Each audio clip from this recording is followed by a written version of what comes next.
Well, you probably noticed we have a guest. I really want to thank everybody for coming. So, that light's for Father.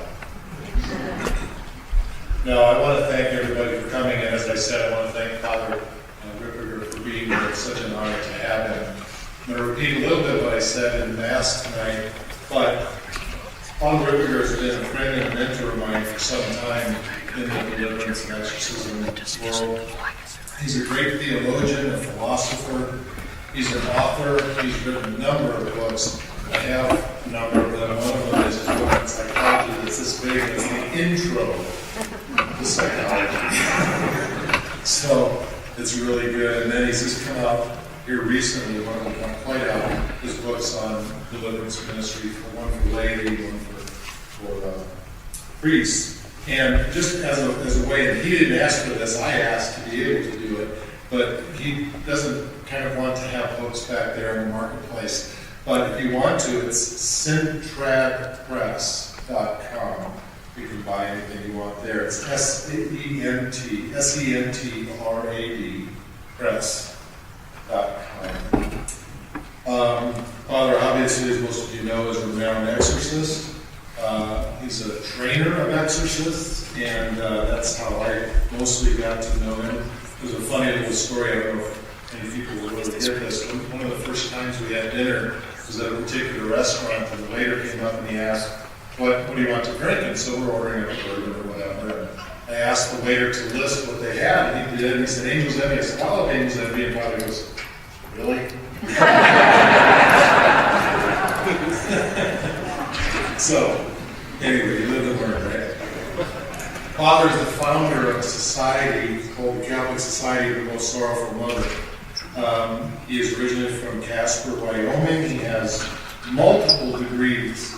I don't know because I haven't asked Father how many languages he speaks, and I'm not going to put him on the spot. But you know the old joke about what do you call somebody who speaks several languages? They're called a polyglot, right? What do you call somebody who speaks two languages?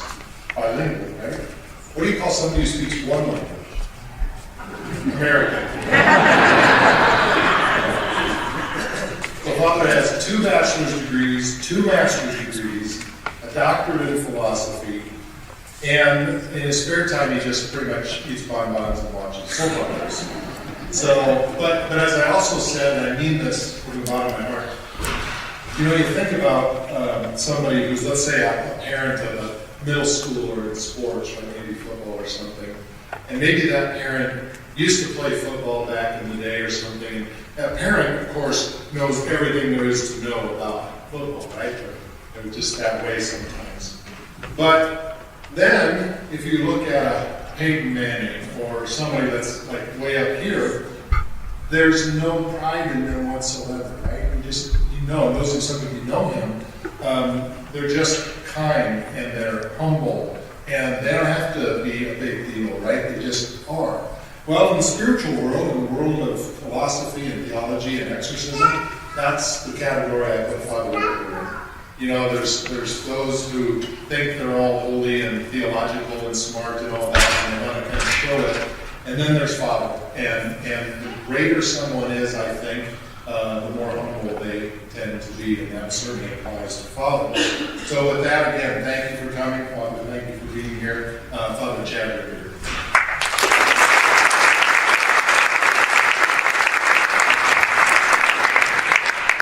As you can see, I'm really challenged. Brother says, you know, I have humility. It's so funny because I was telling him about how I have this app, and they mislabeled humidity for humility. So one day it was 98%. I took a snapshot, I sent my friends, and I said, crush it. I didn't tell fathers. The next day it was down to 25%. In the name of the Father, the Son, and the Holy Spirit. Direct, O Lord, all our actions by thy holy inspirations and carried on by thy gracious assistance with every prayer and word we give from thee, and by your heaven through Christ our Lord. Amen. Virgin most powerful. Pray for us. In the name of the Father, Son, and Holy Spirit. Amen. So the topic of this conference is what is spiritual warfare and how can we see what's going on around us. So I want to take a little bit off of what I mentioned during the homily, which is after Adam and Eve fell, we all are now in this spiritual battle, whether we like it or not. We've all been drafted, we've all been conscripted, whether we like it or not. And so it's a real reality that all of us deal with with diabolic influence to some degree in our lives. Now, varying people have very different degrees of that influence. And so tomorrow I'm going to talk about what that battlefield actually looks like. We're going to talk a little bit about Sunday today. But tomorrow I'm going to go into the 5 different ways of extraordinary diabolic influence, and what we see in the more extreme side of the complexion of the battlefield is somewhat reflective in actually the stuff that we do with day to day. The demons are extraordinarily consistent. In fact, for us, they seem random. They seem like they just all of a sudden, boom, out of nowhere, they're attacking this and this and that. But in point of fact, they are probably the most regulated and most consistent beings in the entire universe.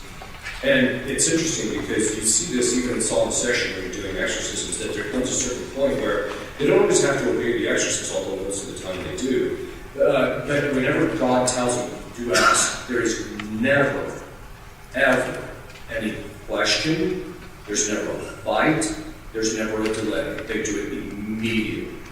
And why is that? Well, part of it has to do with the fact that I'm going to talk a little bit about tonight, especially with this authority structure that we have in our minds. As I mentioned, God put in our minds part of the natural laws, technically speaking, part of the 3rd category of natural inclination, which is that category that's proper to us as rational human beings, right? And so this includes things like pursuit of the truth, that God is to be obeyed, St. Thomas says in his earlier works. It's interesting because it's missing in some of his later works. But God is to be obeyed, living in community, living in actually having government, although I do tell people it's supposed to be small, not as big as it seems to be getting bloated as time goes on, which is contrary to the principle of subsidiarity, so, which reason just naturally go. Everything should be where it needs to be. Right? But there's all sorts of aspects of this part of that, the truth is to be pursued, etc. But part of that is that the demons, like human beings, God infused them at the time of their creation. He infused in them their very nature, who and what they are. So there were several things that He infused in them when they were created. This is true of the angels too, the good angels. He infused in them who He is, what their relationship to Him is, what their assigned task, which for each angel is its own nature. Each angel literally is essentially different from every other angel. And you can tell it during sessions, because when the demons manifest, their personalities are far, far more distinct than human personalities. What their assigned task is that God was asking of them. What would happen if they didn't do it? What would happen, and the general fallout eventually that was going to happen from that. So in the first instance of their creation, they immediately saw the totality of that instantaneously. Angels do not think things through. They immediately know them. Because they have all the essences of everything that's ever been created in their minds at the time of their creation. So if they want to know what the essence of human being is, they just have to look at it in their mind, and they exhaust everything there is to know about that instantaneously. It's actually a great diagnostic tool, because in session, one of the ways that you can tell that the person's faking, rather than the person being truly possessed, if it's diabolical, ask them questions that's a little complex theologically or philosophically, what have you, and the demons will just say, no, it's this. That's it. Because they know it instantaneously, you just have to think of it. They know it. It's the same thing. They know all languages that have ever existed. And so that's why they can speak just about anything. Christ, whatever. But then, if it's a human being and they're faking, you ask them a question like, sorry, there's nothing here, right? Okay. So, there's some other issues.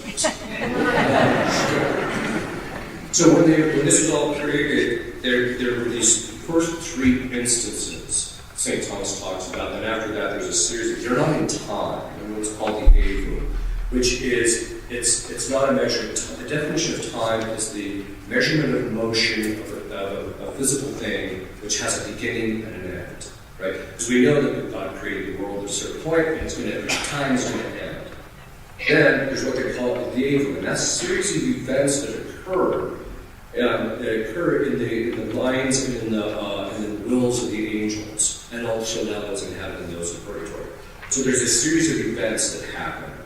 And there's the first three of those, what they call the first three instances. The first instance is they were created instantaneously with this full and absolute complete comprehension, and part of that was the authority structure that God had determined was going to be put in place, both in angelic nature and also in human nature.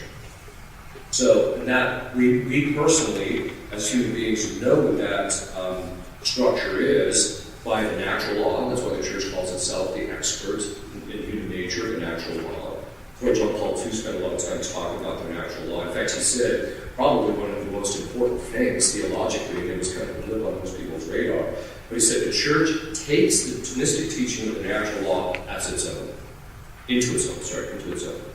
Very key statement, because what he's saying is that how St. Thomas understood the natural law in human beings and in angels is actually the foundation for the church's understanding of the natural law. But because it takes it into its own, the church's natural understanding of natural law is more developed. Okay, which is true. Okay, that all being said, they have this authority structure in their mind. So there's that first instance. When they saw that, they saw how absolutely beautiful God's plan was, the order of creation, his reflection in them, how beautiful he was, how good he was, all of that instantaneously they saw that. And as a result of that, St. Thomas says, concomitantly in their wills was an immediate delight that they saw in that.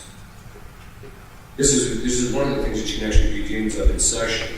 You force them to think about the delight of their first instance. It brings them to their knees. Because that's the one time that they have to actually take delight in all of that. Then they made their choice. They're not like human beings. See, the reason that God actually has mercy to us as human beings, he doesn't for the angels, right? Because if they're faithful, they don't need mercy. If they're unfaithful, well, their wills are fixed. I'll talk about here in a minute. Their will is fixed. And so they can't change. So recently, you're probably hearing people say, oh, well, in the end, they might get an actual a second chance. That was actually condemned by the church. That idea that they would be rehabilitated in the end, that was actually formally condemned by a pope. But that all being said, so they had this thing that was presented to their choice. Now, in that process, this is actually something which gives you a key in understanding the spiritual life. They saw that there was this, so they saw this was their assigned task, and their nature was proportionate to this task. But then it also meant that they saw goods that were above them, that were proper to their nature. And so it was presented to them, they saw those. And so their temptation ultimately was to see those good things and to choose to desire them or not. They knew they would never get them. They knew that. But they could choose to be attached to them. Or they could take that good that they saw was good and they could sacrifice it to God in order to perform the task that they were to perform. And then in that, if they made that choice to sacrifice that, that meant that in the third instance, they were immediately rewarded with a beatific vision. They saw God immediately. Then, those who fell, who just decided, I'm not going to serve God, I want this thing that's above me. It's true even of Satan. What he wanted, there's some very specific thing he wanted. And when he saw that, he chose to have that, to want to have that. Literally, he chose to entertain a figment of his imagination over the reality that in mind. It's going to be one of the key things. When you see a culture or society or people even in the church where there's this shift where people become more and more disconnected from reality and are living in these constructs in their head, that's a sign that the diabolic has taken over to some degree. I'll talk more about that as we go along. But when they saw that, once they made that choice to not serve God and they wanted to hold on to this thing, they were immediately damned. So they immediately experienced pain and loss. That they were never going to see God, remorse of conscience. There's actually 13 different things that caused demons pain to think about. So once they did that, but it never left that God infused in their mind the essence of the authority structure and his understanding that God had said, this is the authority structure, this is what you must obey. From that point on, so even though they really got to make their one choice, from that point on, they must follow this authority structure to the letter. They cannot act outside of that authority structure at all. What does that mean concretely? It means that if they get to attack you, it's a sign of one of two things. The first is that God has to permit them. If they're bound by the authority structure, they cannot do anything at all without God giving that permission. I'll give you an example. So there's one who was possessed, and one of the possessors was possessing the lower part of her back. So at a certain point, I commanded him to tell us the story of the possession of the lower part of the back. And he said, I don't know. By the way, when I talk about it colloquially, there's actually a very formal structure in this session. I'm just breaking it, summarizing it in a colloquially. I said, what do you mean you have that? He said, I don't know. All I know is that when I entered, Christ restricted me to this part of the body. What kind of manifestations will he able to? When he can attack the person who is possessed? Whether he can do things like levitation, changing shape, using different languages, which languages he can use. What kind of discussion he can even have with the exorcist, what he can reveal to the exorcist, and when. All of that is absolutely, completely determined by Christ. This is very important because of why this authority structure, they must obey him, and he's laid out the whole thing. This is how this is going to work. Why did he do that? For the second reason that demons are allowed in your life. And the second is so God allows them. But the second one is because the demons are our means of sanctification. There's two parts to this. One is that we're instruments of their justice, right? They have to deal with us, but every time they get defeated by us, or we defeat them in a temptation, or we do something good, they get humiliated and brutally beat around. One time I had this dream, and I didn't pay much attention to dreams, right? But this one kind of, so I'm getting a little bit, because I can tell it's diabolic, there's certain characteristics that they have, that diabolic dreams. And I walk into this room in the dream, and the person's sitting there in a chair, much like it is in session, and the assistants are standing around in the session, and they say, oh, it's a session, right? So I just take the book, I start saying the prayers of exorcism, and all of a sudden the demon manifests in the dream. I grab him by the face, and I start slamming his face on the ground, the walls, the ceiling, and everything, and then when I'm done, I just throw him down, I wipe my hands, say, okay, we're done, and I just walk out. That's what they experience in a session.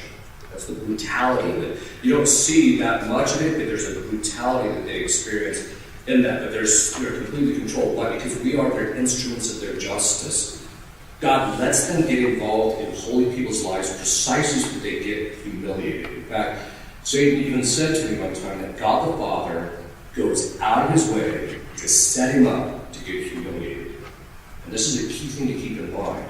That they don't get to maraud and do whatever they want. It's true that in the letter of St. Peter, he says, be watchful for there's a roaring lion going around seeking someone to devour. That's true. The problem is he's on this short leash, and Christ happens to be the one that's in control of it. Doesn't mean he's not going around, just Christ is letting him think of these things and watch us to see what he says, and then at certain points he's going to allow. But the other reason that demons can be in our lives is to chasten us if we've done something wrong. Why? Well, remember when I was talking about in the homily that Adam and Eve stepped out from underneath the authority structure of God and stepped under the authority structure of Satan? It means the church used to talk about what they call the temporal punishment due to sin. What that basically means is there's the sin itself, which is in our will. We choose the evil thing we know is wrong. But then there's a series of cascading effects that result from that choice. Our faculties become more disordered, as I mentioned. The demons gain more power in our lives because you're doing something that empowers them. In fact, most people are unaware that if you end up damned, the demon that got you to commit that mortal sin for which you was damned, you're under him in hell. So you're placing yourself under them. And that through that authority, by committing that sin, you place yourself underneath their authority structure.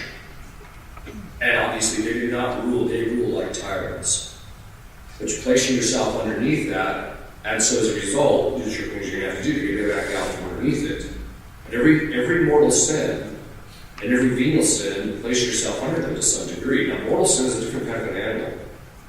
Most people, obviously a mortal sin is someone who commits a grave offense against God. And by the way, so if you commit a mortal sin, you can become subject to diabolic influence, extraordinary diabolic influence. Not everybody who commits mortal sin does. In fact, the number of people who become possessed as a result of mortal sin is relatively low. In fact, statistically, it's probably less than 0.5% of the people who commit mortal sin on a regular basis. And a lot of that's just because God is merciful and doesn't let us suffer the effects of our sin. If we did, we just get brutalized. But what most people don't realize is through a mortal sin, you are taking yourself out from underneath the structure of God and placing yourself underneath the authority structure of Satan so that the proper effect of every mortal sin is possession. It doesn't mean that everybody that does that becomes possessed. Why? Because as exorcists, we call that mortal sin an open door, right? And so that open door, basically, you open up the door to let the demon in, but it's God who determines whether he can step across the threshold. The demons are constantly trying to incite us to commit mortal sins and see which doors are open, to see which ones God's going to let them in. And this is one of the reasons why I tell people never, under any circumstance, commit sin whatsoever. Even in the past, they used to tell people, you should be ready, be willing to go to your death than to commit even a venial. So, just a slight thing. You should be willing to go to your death. Today, you commit mortal sin, then it's going out of style, obviously. There's another part to this. So every time you do that, the temporal punishment due to your sins become more subject to diabolic influence. We see this with Adam and Eve. Now we're all stuck with this thing. We're all stuck in this spiritual warfare that we didn't choose, but here we are. And now that we're in it, the real question becomes, how am I going to respond to this thing? Am I going to act like the thing doesn't exist? The thing is, demons love that when you don't pay attention to them. They also love when you pay too much attention to them. So we see people that, that are constantly looking for every single thing. Satan's under a rock. No, he's not. He's under every other rock. And then you pick up a rock, he's not there. And you pick up another, it's not there. And then you go back to the other rock, and there you say, how did you get there? It's kind of thing. But they want you to become hyper-focused on them because there's a very essential principle among diabolic warfare, and it's this. Anything but God. Anything but God. That's their overarching principle because they envy the good that we have. They envy the idea that we might get to see God face to face, and they will never see him face to face. They envy us. But if anything by God, it means people can become, like for example, you'll see this from time to time, you'll see people who, they're doing everything for everybody in the church, they're claiming they're doing this for charity, and they spend, 40, 50 hours a week at church, and they've got 8 children at home, and you're like, what are you doing? I'm serving God. No, you're not. Your job is to be at home, that's how you're serving God, it's to follow his chosen state for your life. You would become overlooked, as John the Cross even talks about how becoming attached even to religious statuary and things of that sort can itself be used by the demons against us. The other part of it is, too, is that this authority structure that the demons follow is based on the objective criteria. What does that mean concretely? It means this. If you commit a mortal sin objectively, even though subjectively you didn't realize what you were doing and you were unaware that it was grave matter, there are objective effects of that grave disorder, and that the domain of that grave disorder is the diabolic. I have seen people become possessed, committing a mortal sin that they didn't even know was mortal at the time. Why? Because demons were off the objective. You objectively have stepped out from underneath the authority structure. This is why this ignorance among Catholics is so dangerous. We'll see this later. One of the principal things you have to do to engage in spiritual warfare well is you have to know your faith well. It's not just a matter of, I got decent for the catechism, that's not good enough. You're going to have to know, especially as things get more complicated, more convoluted, even in the church. You've got to know what the church teaches. You know, when you hear the German bishops saying things like, we think women should become priests, you better know that that whole thing was put to rest by what Ignatius Loyola taught us by John Paul II. So the point being is, there's certain things you just really need to know if you're going to be able to fight that black, because demons use deception. They're going to put stuff in your mind that is contrary to the Catholic faith, and if you don't know well enough, you're going to just get sucked in. You're going to do something that opens the door to them because they work off the objective. And that conversely means that if you do something and you don't think, well, I didn't think it was more simple, it doesn't matter. Well, I don't feel it is, it doesn't matter. Oh, I don't believe it is, doesn't matter. God established an objective authority structure. He established an objective natural law and divine cause law. That's what we see in Scripture and in tradition. He set these things forward so that demons know the exact boundaries of that structure. And so if you don't follow that, you're going to end up off the rails. You're going to end up under diabolic influence at some point. It may not necessarily be extraordinary, but that's what you have to realize, is that this is one of the reasons why it's so dangerous. One of the good temple punishments due to sin is this. Sin affects everybody else. Well, let's look at the converse. Think about this. If you were as holy as, say, St. Joseph or Padre Pio or Mother Teresa, or just even some of the more recent saints, but say John of the Cross or Teresa of Avila, if you were that holy, look at the impact your prayers and your presence would have, but you're not. It tells you how much your own sin has impacted everyone else's ability to fight this battle. When we commit evils, we don't open up the door just to demons in our lives.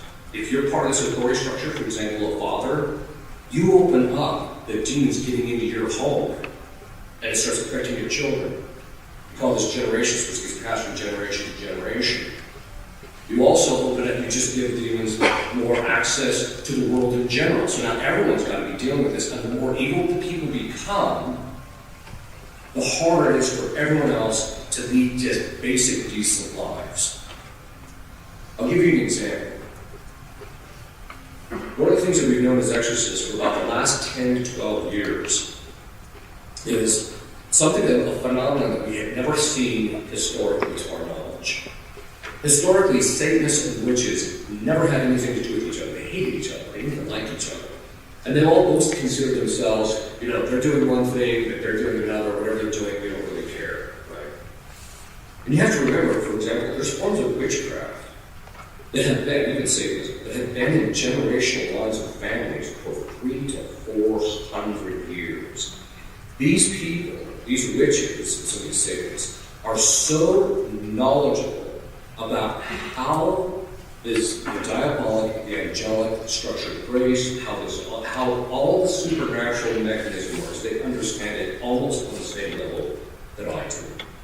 That's how knowledgeable they are about this stuff, because it's been in their families for generations. But then what happened?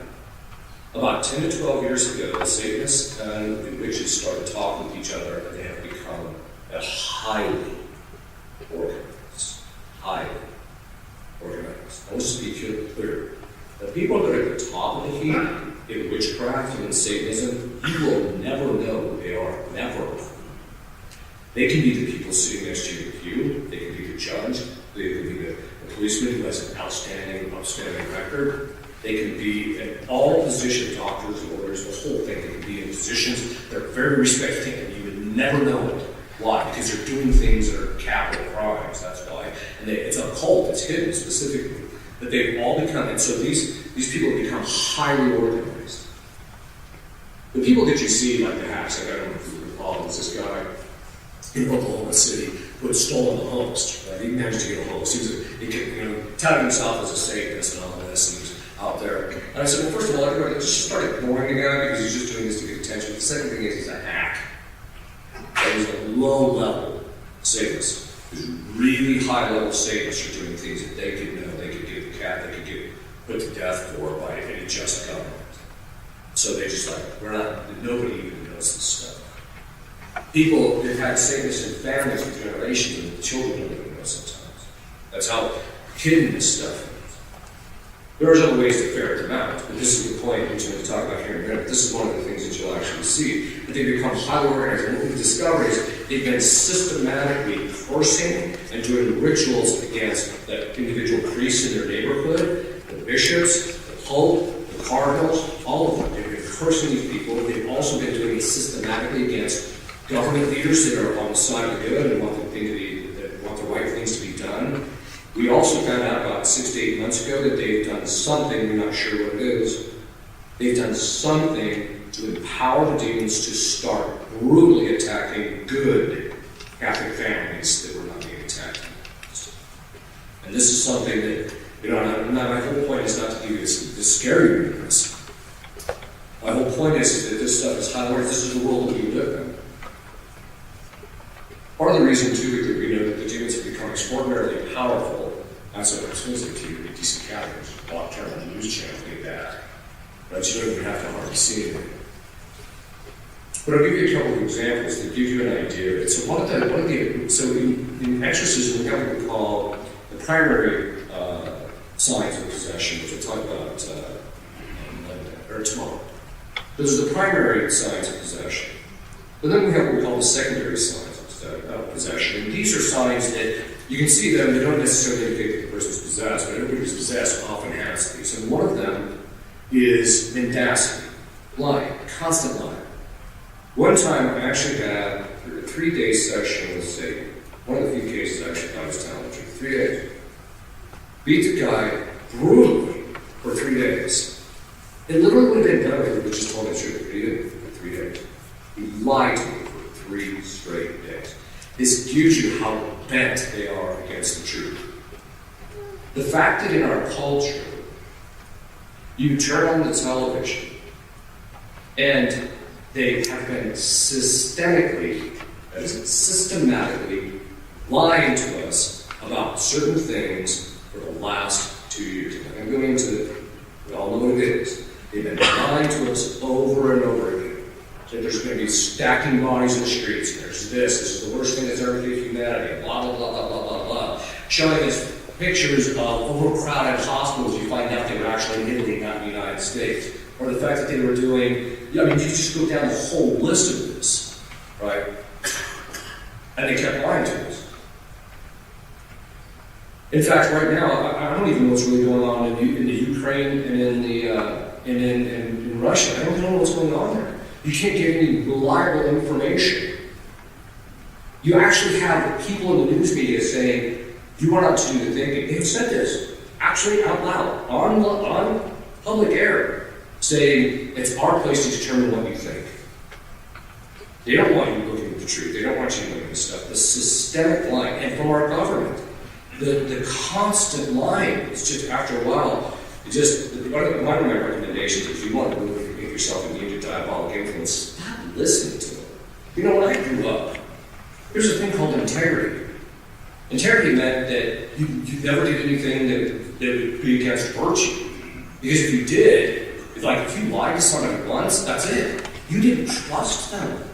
Because you never knew from that point on whether they were going to tell you the truth. The only way someone could recoup their integrity is if they spent years and years and years of never lying to you, and you saw that, and you can say, okay, I can trust you to some degree. But when you have an industry that has built its entire industry on systemic lying, why is anyone listening to this? It makes zero sense. Just shut the television off, Frank. Quit listening to them. Because why? It's like listening to the devil. I can't even listen to the thing because I'm just like, oh, no, that's not true. I just got done reading the actual government statistics. When it gets to the point where you're just, and I'll get off the branch here in a minute. But it's just one of those, after a while, you're just like, one of the ways you're going to protect yourself is quit listening to constant lying, but that's one of the ways you know they're lying. That you know it's diabolic. That the diabolic has crept into virtually every level of our government, and our culture. Another area that you see is, I tell people, we're living in communism in our country. It's just soft. And how do you know that we're living under communism?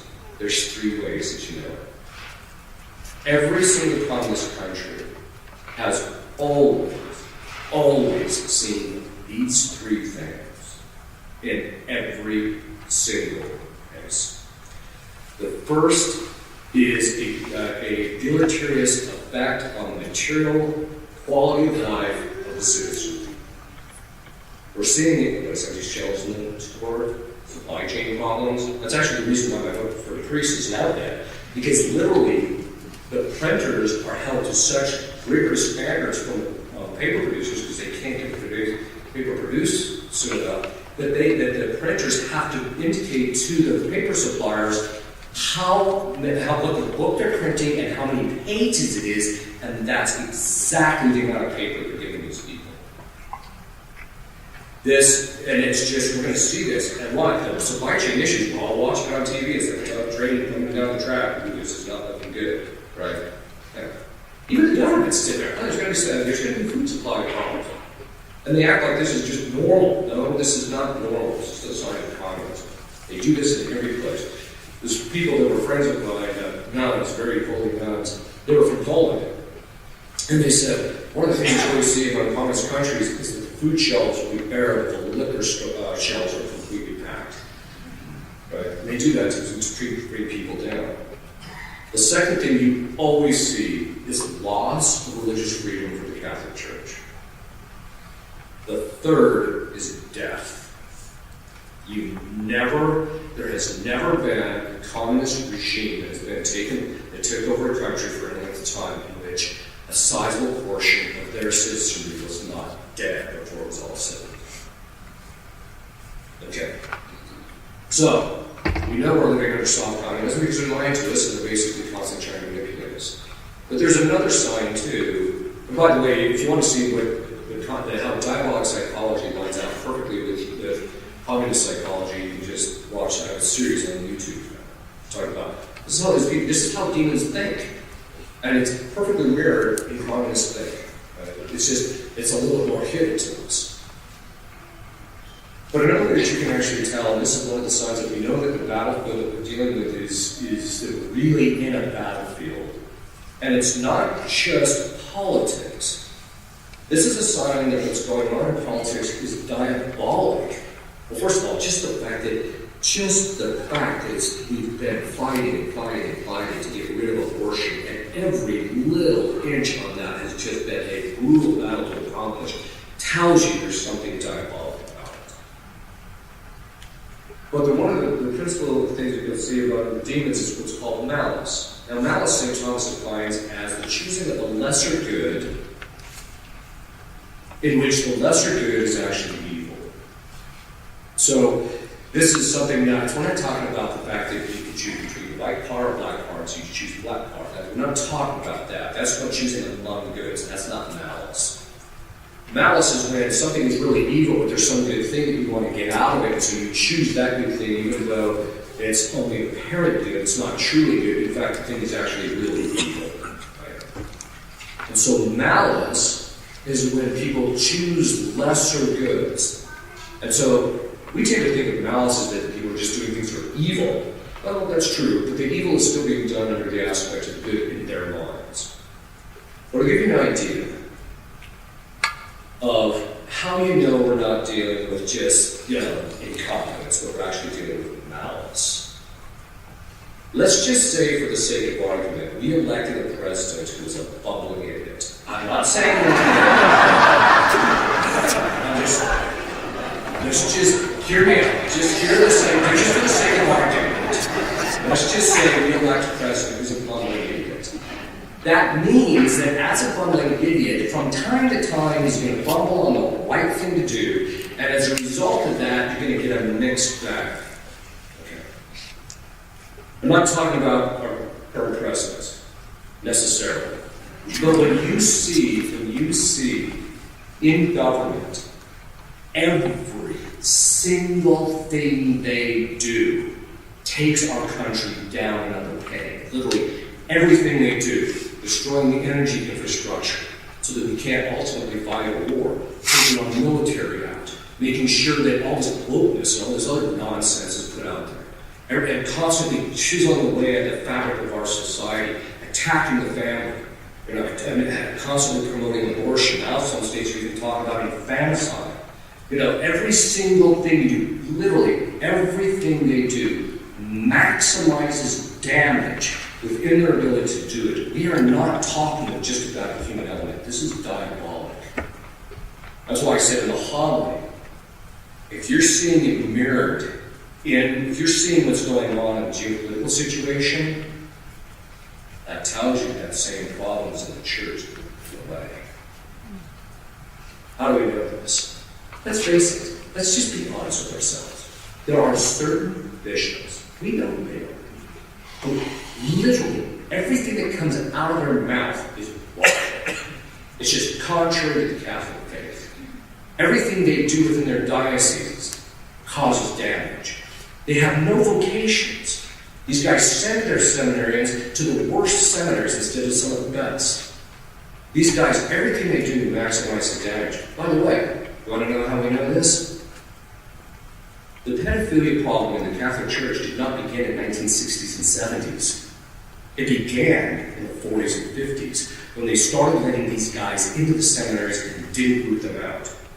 In 1961, there was a document put out by the Vatican called Institutio Religiosorum. At that point, they were sent to all the heads of religious communities worldwide, and they said, stop ordaining the homosexuals and the pedophiles. 1961. It's a dead letter, because by that time they had already gotten in. So they let them in the 40s and 50s. You have a 20-year delay. The pedophilia problems peak during the 60s, 70s, and start trailing off in the 80s. That's the pattern to see. What did you see in the civil authorities? They started letting all these people it was like about a 20 or 30-year delay. Now we've got a problem where the problem with pedophilia, we're talking about it. States like California are talking about lowering the age of consent. Why? Because they want to get rid of it. There is a book called the Diagnostic and Statistical Manual. It's used by almost all psychologists to determine whether a person is mentally ill or not. And it breaks all the different mental illnesses down. And most of them use it because that's the only way to be paid by insurance. Right? You got to give a number. So they use that. In the DSM-3, homosexuality was listed as a disorder, which they, all by the way, when they say that, well, we don't know where this comes from, they're lying. They know exactly where homosexuality comes from, both in women and in men. There's only 0.5% of the cases of homosexuality that they don't know the cause. 0.5%. The rest of them they actually know. They also know exactly how to overcome it. But it's professional suicide. The homosexuals got into the APA, American Psychiatric Association, and also the American Psychological Association, and got homosexuality removed from the DSM-3. Why? Because that's the only way you can make it legal. If it's a mental disorder, you cannot make it legal. They are actively working, we're coming up on the DSM-6, they are actively working to get pedophilia removed as a psychological disorder. Because once it is, then the courts will allow it publicly. And you're seeing this across the board. We also have pedophilia has gone off the charts, right? Even among some of the, we're hearing it like left about certain politicians and things like this. The stuff is, some of it might be rumor, but some of it is obviously, look, if the church doesn't have its act together, it's not doing, the members of the church aren't becoming holy, they're not fighting the spiritual warfare properly, we're going to get this 20-year delay, and we're going to be smack in the middle of our civil authorities coming after us. That's what's happening. So, quite frankly, I don't really care who we elect as president at this stage. We've got to get our own act together and fight this thing properly. If we do that, this other stuff will follow. We have to suffer for a while, but this other stuff will follow. We become holy, and the grace will come into the world, and people will start, God will give other people actual graces that we merit, and as a result, we'll start thinking clearly, because the principal effect of actual grace is to enlighten the mind and strengthen the will. People will finally start to see the reality of what's going on. As long as Catholics are not leading Catholic lives, we can't expect anything else. People sit there and say, well, the church things aren't that bad, really. If you get a chance, you should read a book called The Index of Leading Catholic Indicators. The Catholic Church has declined since 1950 in every single category measurable except for conversions in Africa. Every single number of priests, number of religious, number of seminarians, the number of lay people attending Mass, etc., has been in decline. Then we hear this nonsense, it's new springtime. Oh, what's winter like? But the point being is that the Catholics aren't leading Catholic lives. Statistically, the number of Catholics living together before they get married is only 1% less than the general population, which is 97%. And then, if people are committing all this evil and the demons are being in power, why would we think that we're in the midst of a brutal spiritual war? Right? The fact that we're just unaware of it, and part of the problem is too, is that people can kind of live in their own cocoons, right? Their own family might be really decent, so things seem to be generally fine, but where people usually see it is they'll be raising the kids Catholic, things are fine, and then all of a sudden one of the kids just goes off. Virtually every Catholic family of any size has this. And this is part of the problem in society that we're dealing with diabolic influence. Talking to people before this, I'll give you an indication of just how pervasive spiritual warfare can actually be. You would think that human love would be like one of the last places that teams really want to get involved. First of all, it's a kind of repulsive to begin with. But I tell people, if you have a son or a daughter that's dating somebody, you don't think that person's a good person, start seeing the binding person, it's any demon that's keeping them together. It's like clockwork. Within 3 weeks to a month, once in a while it's a little more than that, the bad person relationship will leave. Demons can actually give people amorous feelings for each other. Now, before you start worrying about your own marriage, just so you know, they can actually give people amorous feelings. And that's what I want to we're going to talk a little bit about the complexion of this, what we're seeing. We're seeing all this stuff as people become more and more habituated to following their emotions. And the reason I can't hardly watch any mainstream news media. The whole thing is just sappy with emotion from beginning to end. And it's either fear or making you feel compassion for someone who just lost her house or whatever. It's what they feel sorry for. That's not the issue. The issue is when it's just this constant feeding of the emotions. And they're training us to follow our emotions. Why? So that they can manipulate us. That's exactly what demons do. Demons do what we call running commentary. They put stuff in your head, and they pick at it, and they do certain things, and then you can even move your emotions. So what can demons actually affect? Yes. As I mentioned in the homily, when Adam and Eve ate the fruit, they did it by eating something, by eating it, and so it was a bodily activity.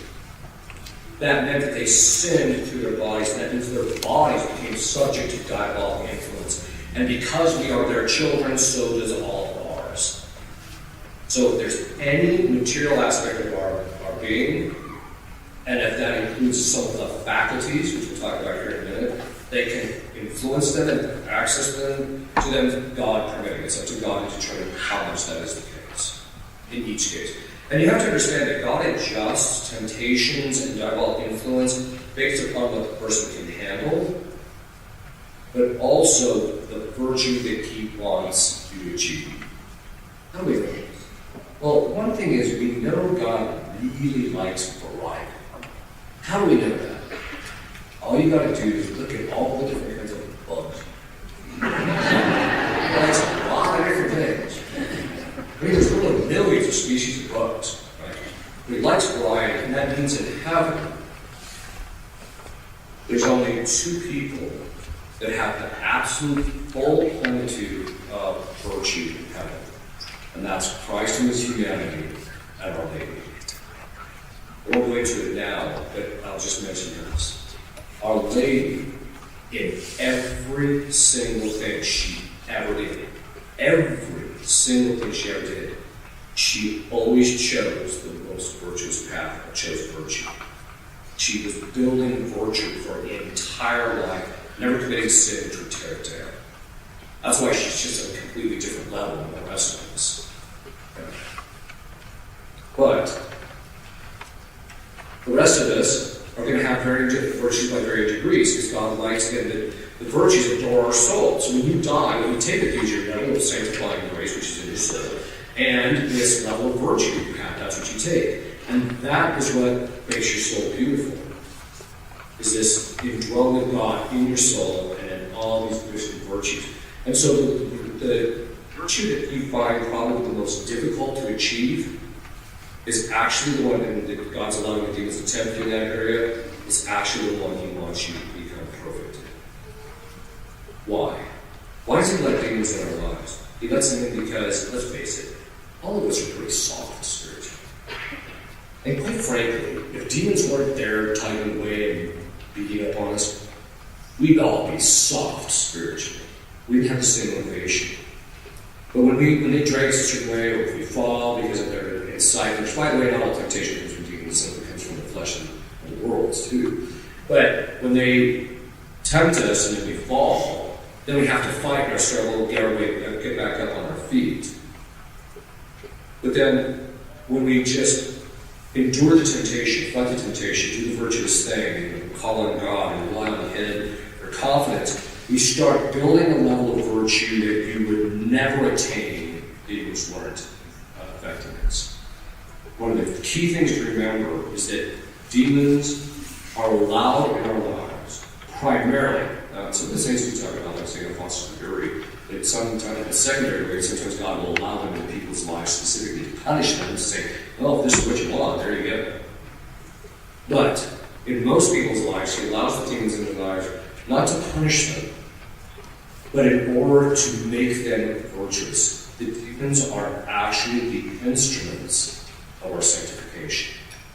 Becoming more virtuous, doing the meritorious act, and therefore becoming more holy through the process.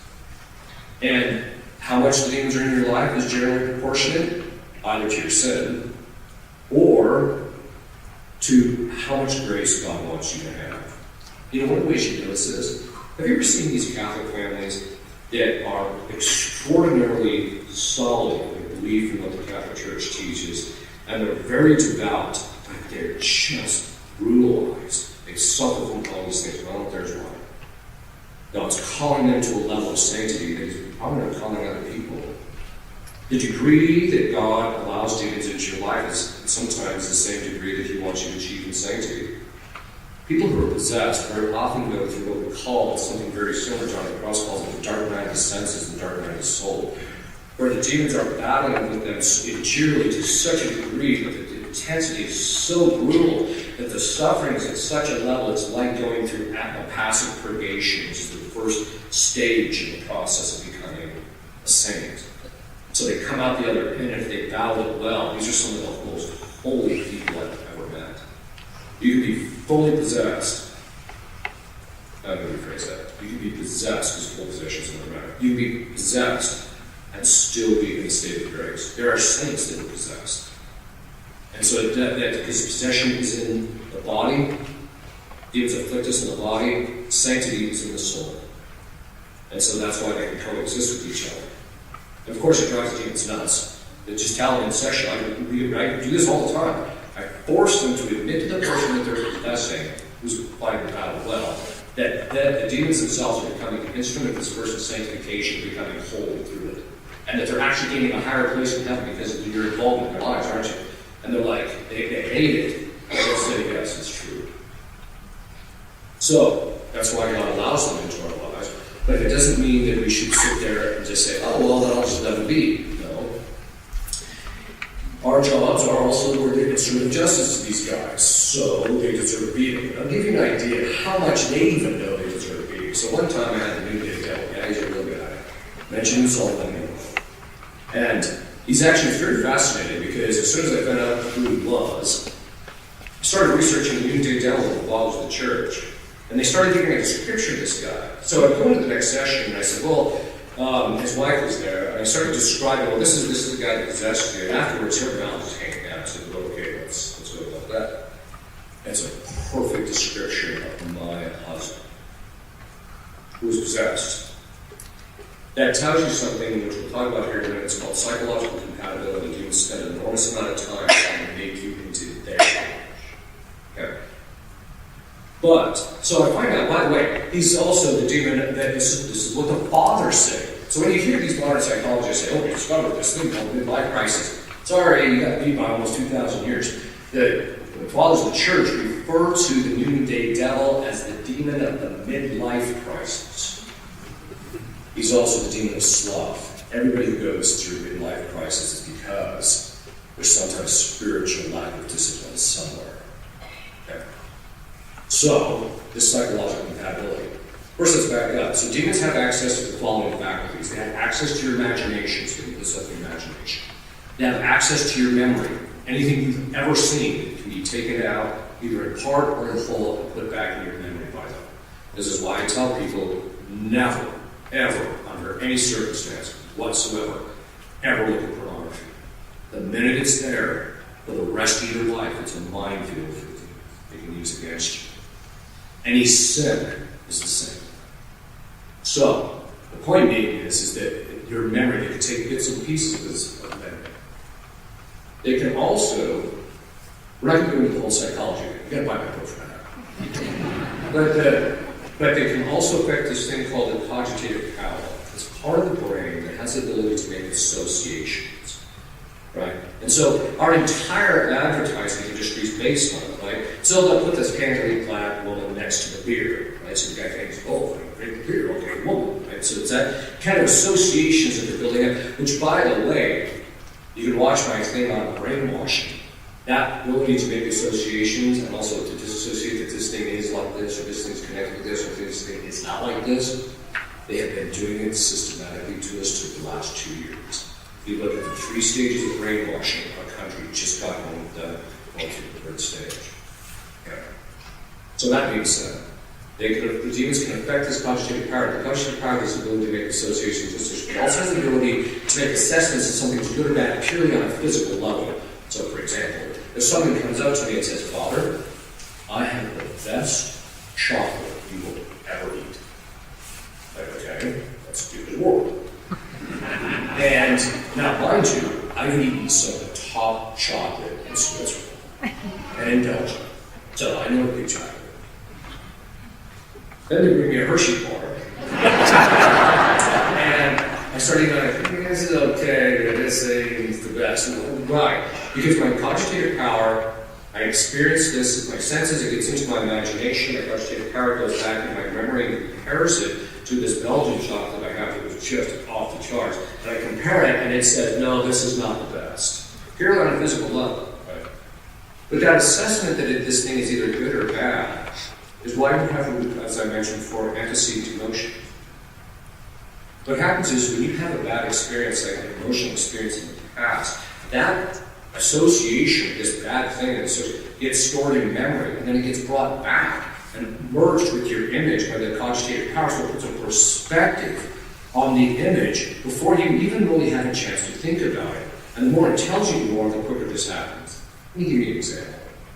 When a guy is first married, he looks at his wife, and he'll tell you, she is such a loving wife. I love my wife. I love being around my wife. I love everything about my wife. I even like the fact that she talks a lot because I love her voice, etc.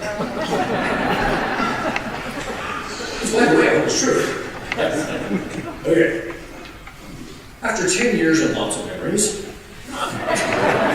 she walks into the room, and the first thing that goes to his mind is the old battle. She hasn't even changed. What's changed is your experience of her and these memories and the cogitative power, putting that perspective up here. I'm suffering. By the way, guys do it to women too. I always tell women, if you want to know why your life is so bitter, just go look in the mirror. Okay, so the demons have the ability to put that perspective on that image in the imagination. This is how they can give people amorous feelings for each other.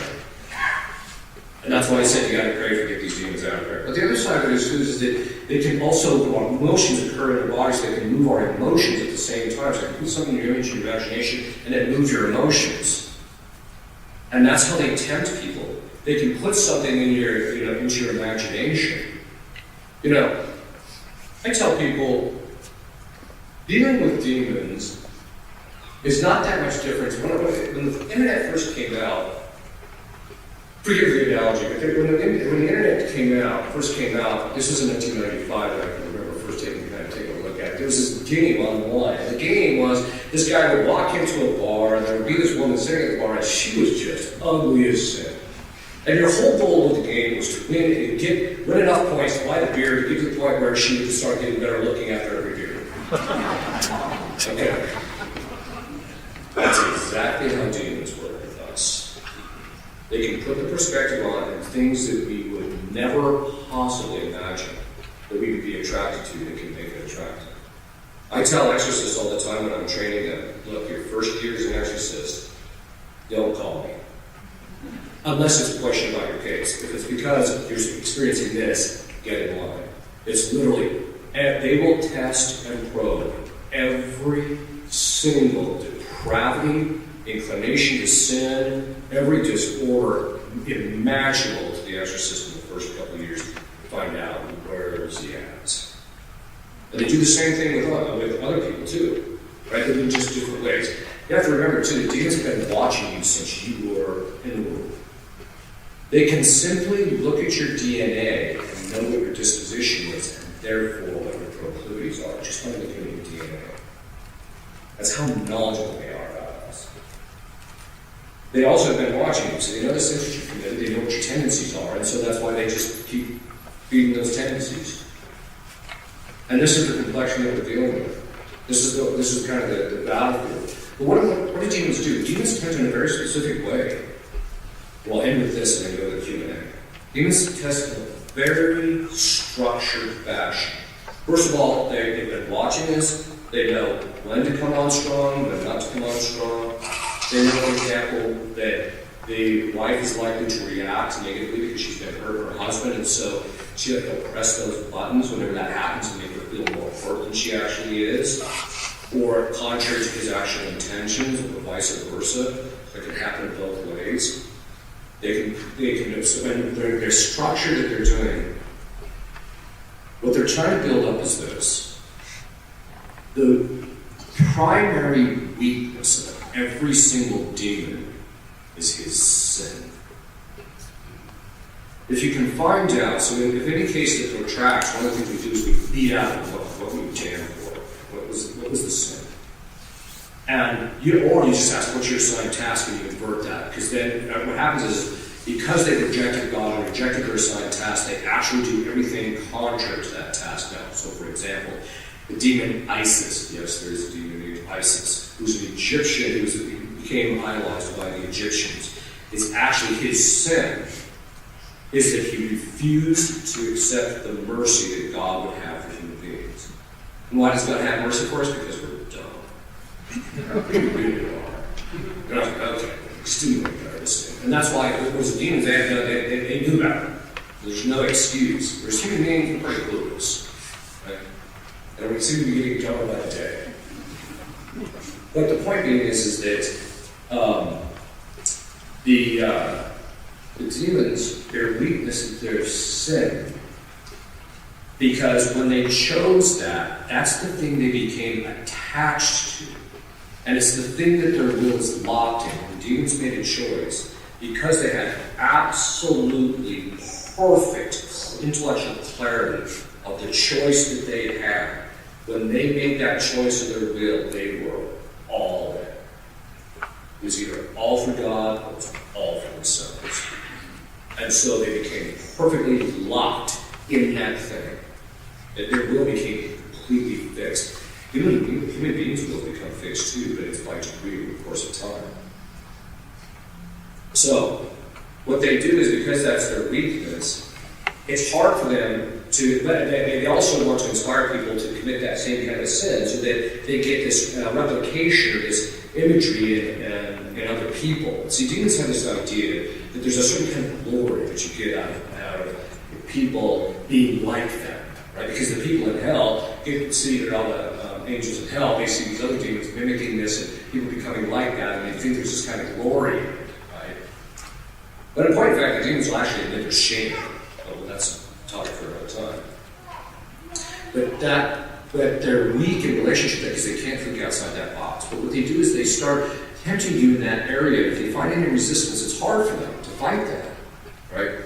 So what they do is they start manipulating you through temptation and through sin, and they get these habitual sins and defects into your life, and they're doing this on a consistent and regular basis because they're trying to form that cogitative power and your judgments of the other part of your intellect, which is immature, which makes it has a power of judgment, trying to get into certain habits of thinking and getting into certain habits of choice and things like that, so that they start to become easier to move and more pliable. And so they're slowly building up that kind of psychological compatibility between you and them.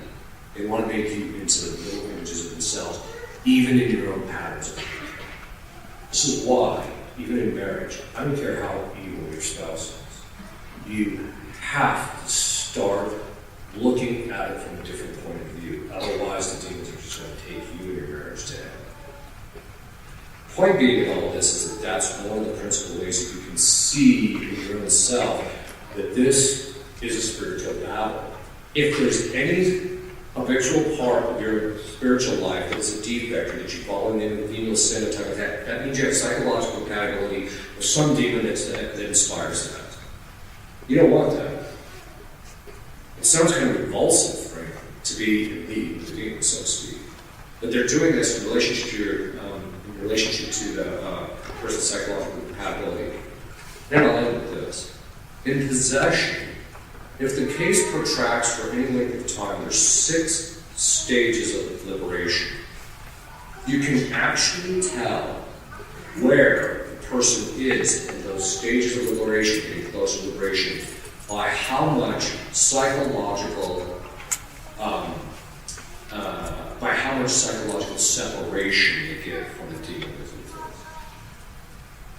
Once the person gets that psychological, that they're no longer compatible with the demon, because the demons have been driving this for years, these people's lives are very a long time.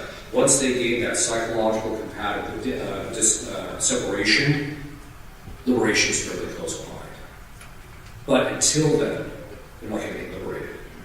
And this is one of the reasons why you've got to really, and how do we get that, well, St. Thomas says that faith is the first purification of the intellect. The first thing you're going to do, purify your mind, make it less compatible with demons, is to learn your faith. I'll talk about that more as we go on on Monday. And I think we're going to have Q&A, so if you have a question, I think probably the standard thing is raise your hand. Don't ask the question until the mic gets to you. We'll give you a question.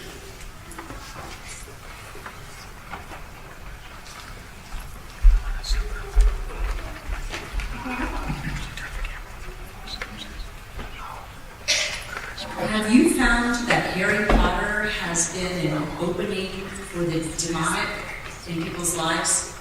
There's always some of that stuff.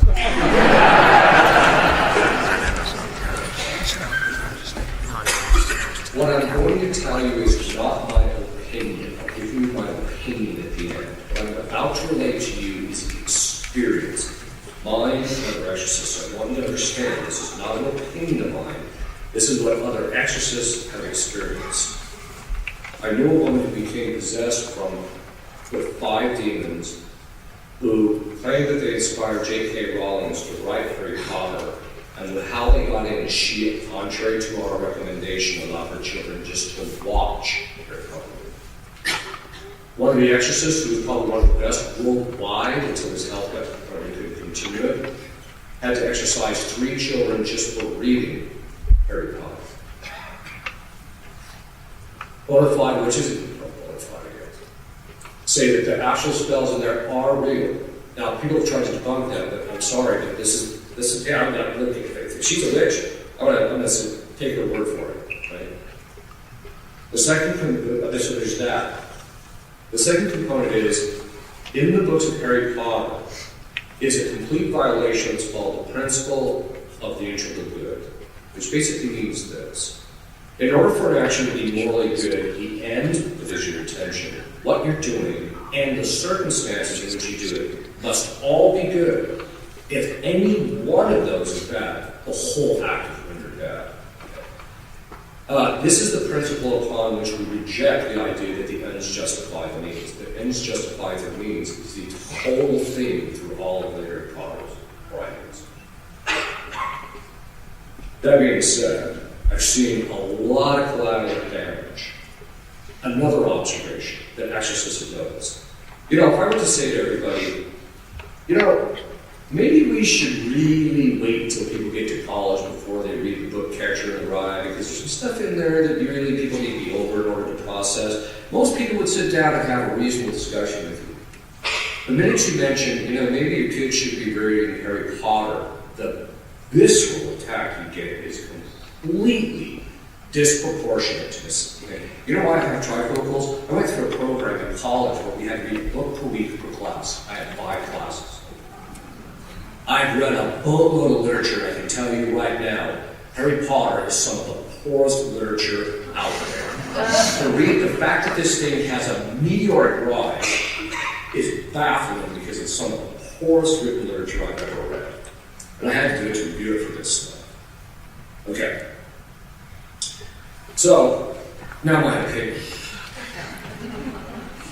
I tell people stay away from it. I've just seen too much damage, and my personal opinion is that the thing is diabolical. By the way, J.K. Rowling admits that the thing is actually done by channeling. She said all 7 volumes, in all their parts and in all their details, came into her mind at once, instantaneously. That is not how people think.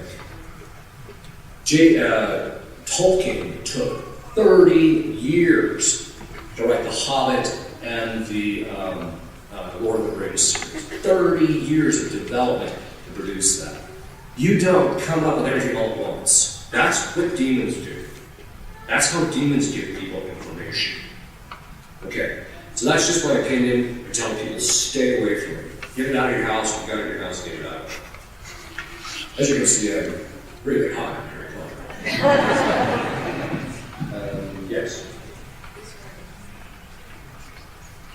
It's a little discouraging to hear how smart the demons are and how manipulated we can be through so many different ways. And then even more discouraging to hear how dumb we are. And I have that, experience in my own life as well. But I'm reminded of St. Teresa's childlike faith and just asking the Lord to protect us and fight for us. I know that there's a lot that we can do as well, and I'm sure you're going to cover some of those things, but I get a little anxious when I start hearing some of those things, and I just wanted you to kind of speak to some of the ways that we can, just on a day-to-day basis, be aware of these things, not too aware, and what we can do.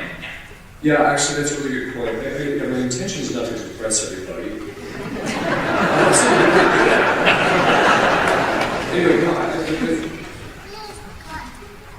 Even in cases of possession, or in spiritual warfare in general, there is one element that we enjoy as human beings, which is such a random wild card for demons that they are always afraid of us.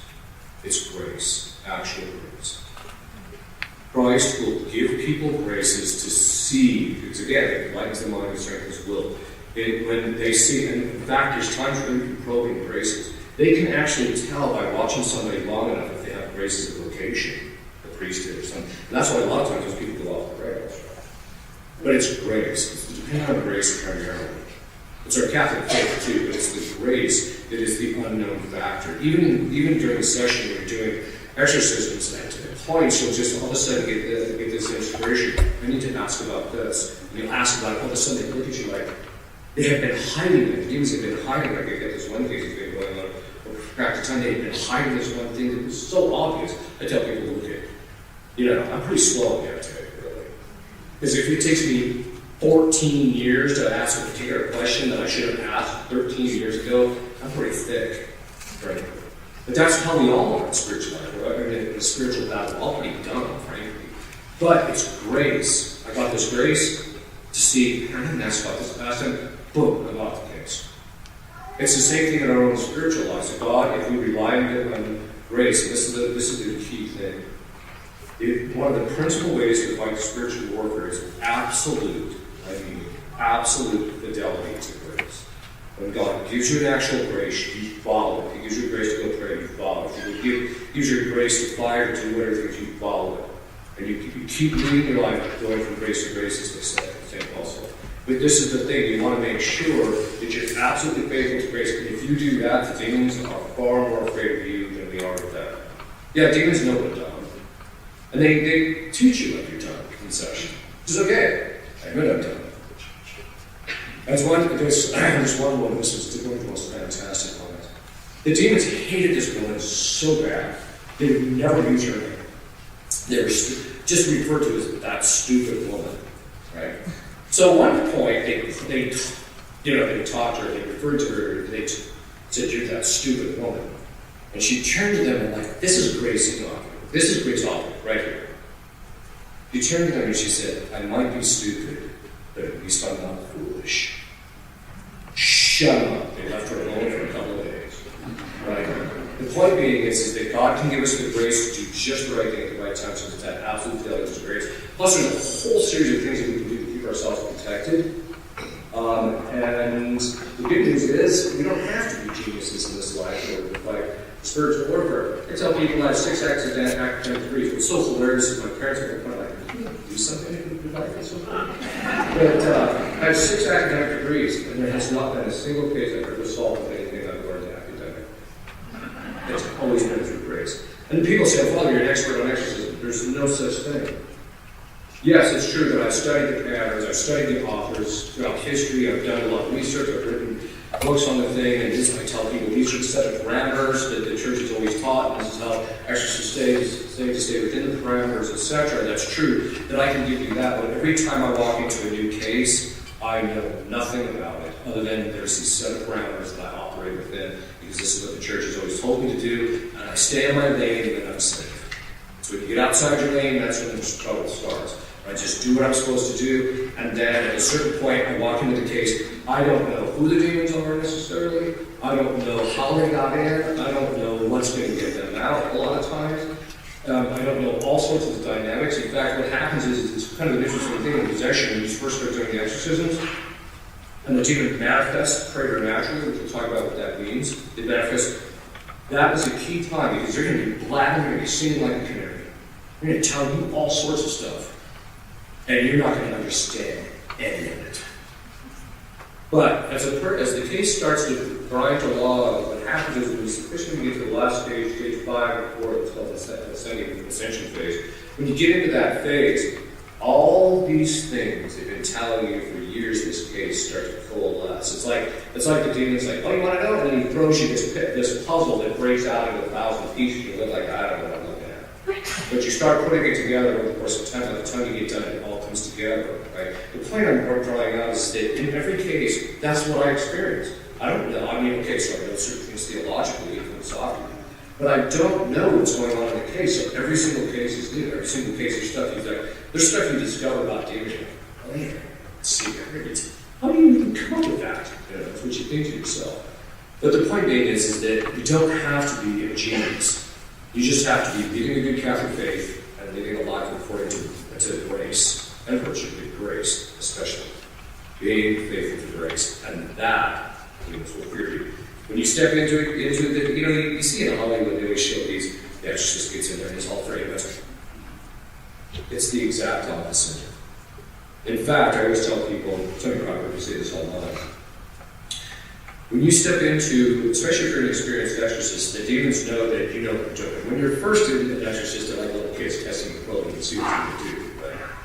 But when you're an experienced exorcist, when you step in, they are scared to death. And they hide it to the degree that they can, but they are scared to death. And the reason being is because they know that as long as I stay in my lane, they are going to get a brutal beating. So brutal, in fact, that by the time you get to the end of stage 5, the pain that they're in is so severe that they would rather be in hell than in possession. That's how bad it is. Now, literally, there's 4 stages in stage 5, and then there's the stage that's penultimate. The penultimate stage is they go to God and they bargain. They're in so much pain that they go to God and let me out. That's how bad it is. So what does this mean? It just means that you don't have to know these things. And the demons are not, they're more afraid of us. If you're leading a good, holy Catholic life, and you're doing what first of all, they've already been humiliated by you. You've been leading a good Catholic life all through your life. So they just know if God tells them, okay, you gotta go deal with this person again, they're like, okay, they're constricted, just like we are. And so they go and they fight the thing, and then they get humiliated, and they go back down to hell, and everybody ridicules them. In fact, I even said that to Satan. They all laugh behind your back, don't they? When you're done, no, they don't. Yeah, I think they do. No, they don't. Yeah, they do. Then they're just like, yeah, they do. So the point being is that we shouldn't be afraid. Christ said, remember how many times, like 53 times, and he said, don't be afraid in the scriptures. The don't be afraid appears 257 times, I think, in scripture. We shouldn't be afraid. In fact, Satan, maybe I'll go into this later, Satan is at root, a demon. Fear, first and foremost. And so I tell you, don't be afraid. As long as you're standing, as long as you're doing what you need to do, staying in a state of grace, and complete faith with grace, and doing the things that you need to do, there's nothing to be afraid of. If they do get in your life, well, then you just deal with them, use it as an opportunity to grow in holiness, and then if worse comes to worse, you deal with St. Teresa of Avila, did when she looked up and Satan was hovering above her, she was Mrs. L.U. again, and just goes back to sleep. Father, let's do one more question, if okay. So, the practical application of this, there are certain things I think you can do, when you're being tempted, maybe using holy water, epiphany water, saying the names of the Holy Family to try and, I guess, deter them from attacking you. And it ranges from the level of superstitious, where you're just doing it without the right intentions, to a dryness where you feel like you're doing something rote, but you're doing it piously, and then having the maximum intention possible. So how is it? What are some practical applications, ways we can move along that scale? Would you say? On Monday night, I'll talk all about it. All right, Maybe one more let's question. do one. That's actually what I want to get into on Monday.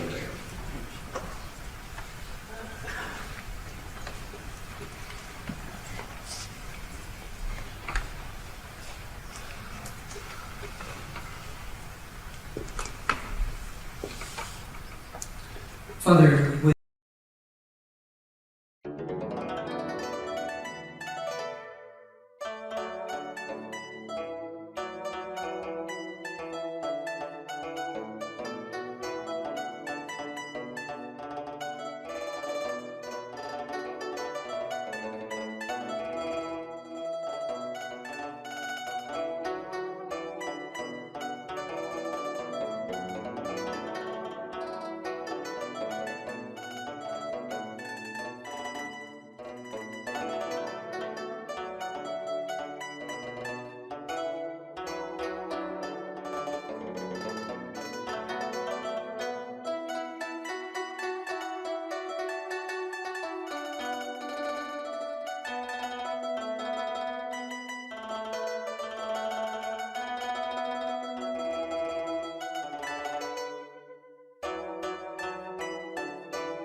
Bye.